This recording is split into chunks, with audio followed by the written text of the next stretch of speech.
All right, and we're back.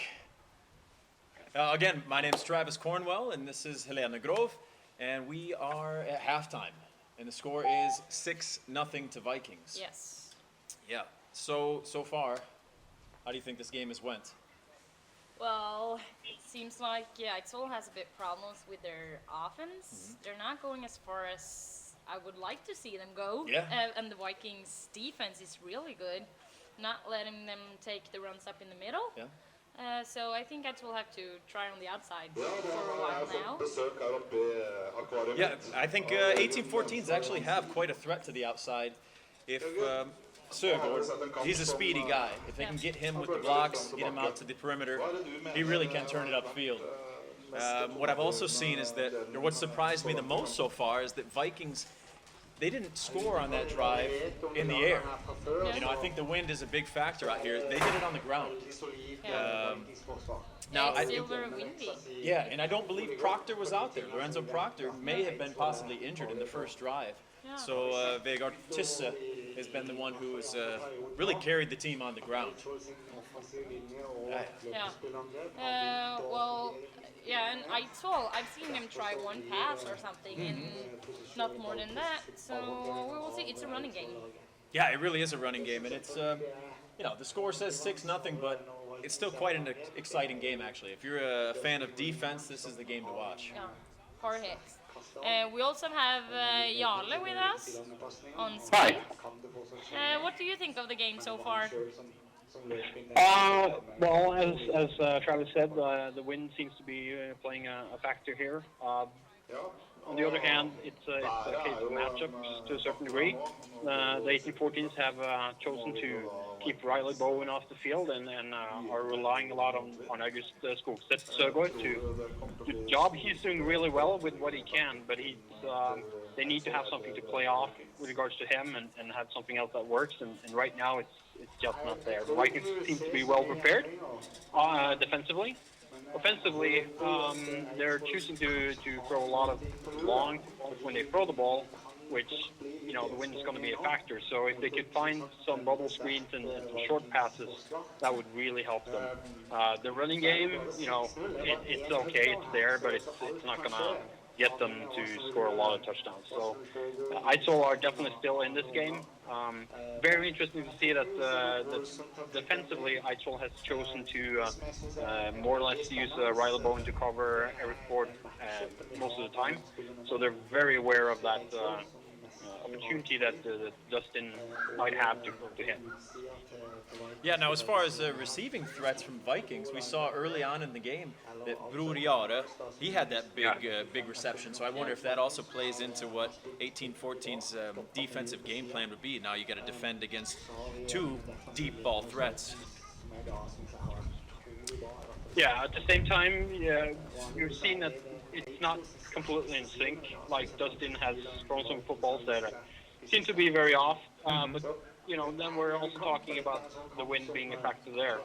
There's also been some drops that are somewhat uncharacteristic, like for example in the end zone early on. So the Vikings could have been up for a little bit more.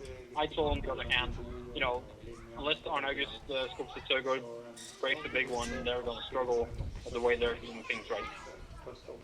Now, as far as discipline goes, what do you think about the penalties so far? Because 1814s have had a couple of delay of games. And a 15. And some personal fouls. I mean, how much do you think that's actually affected the game here? It looks sloppy, and obviously once you get going and you get a few of those, if that becomes a mental factor for you, you might get even more, and that's the way it seems to be going right now. Unfortunately, it's a little bit characteristic of what we've seen in league play this year, that once a team starts rolling with penalties, they really add up. I think, although I don't have the stats for it right now, it seems that ISO are suffering more from that than the Vikings, so there's some nervousness there, apparently for this game. Okay, great. Well, Jarle, thanks for checking in with us. We've got another guest here in the studio. Sounds good. Yes, Jürgen, welcome. Talk. Yes, would you like to take it, Helena? Yeah, well, what do you think about the game so far? We heard you in the background, but I don't know if our viewers have heard you. It's it's a game I think so far that is a little bit as expected. What I've seen is that Oslo Vikings really did their homework on defense with what Eidsvoll has as a team. But nevertheless, number 11, Honor Just, the Eidsvoll team is an amazing player, and even on the soggy field that he's playing on, he's showing. He looks fast. He's a fast athlete out there, and he's doing it all. And then towards the second period or the second quarter, I think we also saw that the the Eidsvoll offense was grinding it out and starting to get their O-line and run game started. And it's still just a 6-0 game, so maybe not as exciting for those that don't watch a lot of football, but for us that know a lot about it, this is even game and very, very exciting. Yeah, it is. Yeah, it's quite a defensive game. But I've noticed that 1814s have had some success with these draw plays up the middle. I think what we see there is we see a young Norwegian quarterback in number 18 for the Eidsvoll that maybe not is like the strongest thrower or that, but what he does is he does everything else really good. We're just saying it several times from the top of the stands. He's selling his draws really well. He's selling his gives really well. He pretends to key up for a pass, and so if you're looking at him as a spectator, you're thinking he still has the ball, but he's giving it away. So he's doing everything else really well. Yeah. So that's why I think they're starting to get their run game going. What do you think's causing the delay of games? Because they've had 3 or 4. Well, it's actually kind of funny because there's a new rule this year. Yeah. All right. Usually the referees used to tell the huddle that there's 10 seconds left. Yeah. Now they don't do that. The back judge just raises his hand on the 10-second mark. And I think that the players that have been around for years are so accustomed to being told that they're forgetting to look at the back judge. So I pretty much think this is something that they may get rid of next year. Oh, really? Yeah, not the rule, but the teams But should I get rid of this problem because the coaches also need to sort of catch up on it and coach their players on it. So, but you know all about that. I was going to exactly say that. Yeah. I had problems with that this year. Yeah. But I've had a couple of referees that have been kind enough to still tell me 10 seconds. Yeah, he's standing back there right now. Thank you for that. That's good. Now, you're also the coach of the national team? Yes. How's that going? Well, this year is an off year for the men's national team. We entered into the European qualification cycle last year, played a game against Russia, lost that unfortunately. So now there's quite a bit of time until next time we can enter into a cycle of qualification in Europeans. Basically, what we know now, since that not everything is set, is that our first potential game for a men's team that is official is 2018. So that leaves us with a void right now that it's hard to get players to come out to camps and pay a lot of money because we have a lot of self-payment for the national team. What we're going to try to do over the next couple of years is also to keep sort of the program going is that we want to join our Scandinavian friends, Finland, Sweden, and Denmark in a Nordic tournament base that they have for national teams on the youth level. So under 17 and under 19 national teams are going to come around in the next couple of years. Yeah. So we're really excited about that, but we haven't forgotten about the men's team, and that's always the goal to get back there to send the Norway's men's team into a qualification cycle and hopefully be there when the next European Championships are out. Yeah, I mean, I do believe we have the talent to be competitive. It's got to be really tough, though, to get these guys from all these different teams to come together to have the common practices. Yeah, that is the major issue, because if and when you have a setup where players have to pay quite a bit of money to be on a national team, and as you all know, American football is a resource-demanding type of sport with a lot of players, a lot of coaches. We gotta have medics, we gotta have physical therapists. So every camp, especially when we do it in the winter window when we have to be indoors, is costly to do. And then when players have to pay, you can't really expect them to meet very often. Right? Because they're all over the country. So basically what you have to do is you got to find the right talent, you got to build a program, and preferably that one day when we do play that important game, maybe all of them have been around on the national team before. Maybe they've seen the system, the playbooks, whatever, when they were a U19 player on the national team, so that there's some consistency. And that's what we see from the other nations in Scandinavia, is that when they finally have some success, especially with Denmark, which has been a recent build-up to success, is that once they finally did win the B European Championship and move to the top group, the coach could look around and see that no player he had on that senior squad, all of them had played some sort of youth national team. So, and they, with the same coaching, not the same coaching staff, but the same systems have been there. So it takes time. Yeah. You know, and you can't expect the boys and the men to come together and pay a bunch of money to be cohesed and have all the systems within a year or two. We have to be patient. Right. But the talent is there. Now, last year the national team played against Luther College, correct? Yes. What was the result of that? Oh, I forget, but it was a pretty. I think they beat us 36-0 or 42-0 in something in that area. I forget actually the score. And again, you know, offense is also always the part of the game that takes the most togetherness time with the players to click. And we had our unfortunate mishaps of injuries, and we had to change quarterbacks in the final, right before the final that game. And but still, it showed that we were in a direction, and I think we did have a much better game against the Russian team, but still came up short. So it's a learning progress, and we take that with us. Now, do you guys think that when we invite a team like Luther College from the U.S. to come over to Norway to play a game, if that expands the interest for the sport amongst the general population when they hear something like that? I hope so, and that was kind of the idea too, because what we wanted is, when you're a small nation as far as national teams like we are, we can't really expect to have home games, you know, because we're seeded so low, so we're asked to travel to other nations to play their games. But when we had the chance to do that with Luther, that was also a chance for the players to dress in the national team jerseys and show that to their parents and grandparents and everybody on a home field. So that is interesting to do. Yeah. So I'm imagining that perhaps games for the national teams that is going to be played in Norway is most likely going to be friendly games like that, or with other national teams.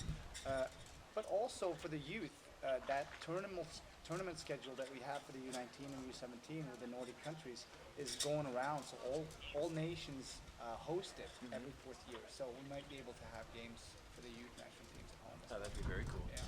The football is popular in Norway, as you can see from a lot of years ago. Eidsvoll did play against the Team USA. Yeah. It was like 2,000 people watching. And also when Vikings have been playing in the FL, it's been a lot of people there. So people are interested, but... Well, I think also what we see, look at this game, this year the Federation is sort of hosting it ourselves. Usually what we did, we will hook up with a club team, and we arranged a national championship game together with a club that is already playing in the series. This year we are doing a sort of a trial run to be able to host it ourselves, and hopefully we can grow on this, and we can maybe even make it to bigger venues and stadiums in the future. But nevertheless, I mean, the sun came out, and the stands they're full, which is we're really happy about that. And so it shows that people are willing to come see it, and hopefully we can, with these well, what you guys are doing and what a lot of other people are doing, it's so easy to bring football out with the streaming services and the social media and stuff like that. So, and it is growing all over the world. So also in Norway, be natural. I mean, for example, we have kids now that just come up and ask us, can I start? Can I play? Yeah, right. Because kids that are 12 years old, they're used to finding it. When I grew up, you had to have some sort of obscure paid TV channel to even get American football. Kids these days, they see it on their iPads. It's all over the place. Or it's all playing natural. Madden, Yeah, it's natural for them that American football is also part of something that they can reach and watch. And so I think what we have is our years to come, and it's just going to grow. And we were talking to Daniel, coach for Olsen, earlier, and he said that also the clubs in Norway, they are going out on schools to show football like to the kids, Yep. to get them there. Like you can choose between handball, football, but for those who won't play that or who don't fit in there, football is great for them. Absolutely. It's room for everyone. Absolutely. And I think that as our clubs get bigger, as we get more clubs, as we get more professional as a federation, we're only going to get better at this promoting and recruiting part as well. One day, in not so long in the future, I'm hoping that physical education teachers are going to have football in their lockers to choose from when they're doing their physical education classes, and maybe flag football gear or whatnot. But it's not there yet. It's not on the Norwegian cultural school curriculum, but hopefully in the future we can get there. Yeah. But I do think events like this, hosting the championship in a neutral spot, especially here, Sarpsborg, Fredrikstad, we have, each town has its own team. Yep. I'm the coach of Olaf's men here in Sarpsborg, and then we have Kings here. I know that some guys on my team have brought some friends that are interested in American football to this game today. Yeah. To hopefully get To them watch. more interested to join the team. That's awesome. That makes me really happy to hear, because that was one of the things we said when the Federation was going to host it themselves without direct involvement from the club, was that we're going to try to find a venue where we have American football with a home team, so that it could inspire some People to hoopla or Yeah. some focus in the area for that team to maybe draw something from afterwards. And I'm hopefully that both you guys' teams do that. Yeah. I mean, it really works out well. Even though these two towns are kind of rival towns, we've come together and made a farmer agreement with the Fredrikstad Kings, and that's been successful. And I think it does help football as a sport grow in this area. They have a women's team. We did try to have a U17 team. We're going to enter some kids in a mix with Kolboken for U15 this year. So the reach is growing, and it's great. because of things like this. That's great. But what do you think about the teams now? What do Vikings or what Icewall has to do to get the win? Well, I think that what the Vikings have to do is to keep playing the same defense. Fix the little bitty things that they didn't fix towards the second quarter. Because if that defense is a stout, they're going to tire out the Icewall offense. But then again, it can all open up because Vikings have a little more explosiveness, especially with their quarterbacks that can throw it all over the field. They can all of a sudden bust loose for a couple of TDs that will turn the game around. So I think a combination of a stout defense for the Oslo Vikings and some explosive plays, then they can take this away. For Eidsvoll, it's exact, sort of opposite. They got to keep grinding, and they got to win that grinding part of the game. And if that grind takes them into the end zone first without Vikings scoring again, we have an even game and everything can happen. Yeah, but last game, Eivind, the quarterback, had a pass on the end of the game, and that was like the closure of that game. We're all waiting for it. Yeah, We've been setting it but up. he can. Guys, we got kickoff right now. We got kickoff. All right, let's go. Thanks for stopping by.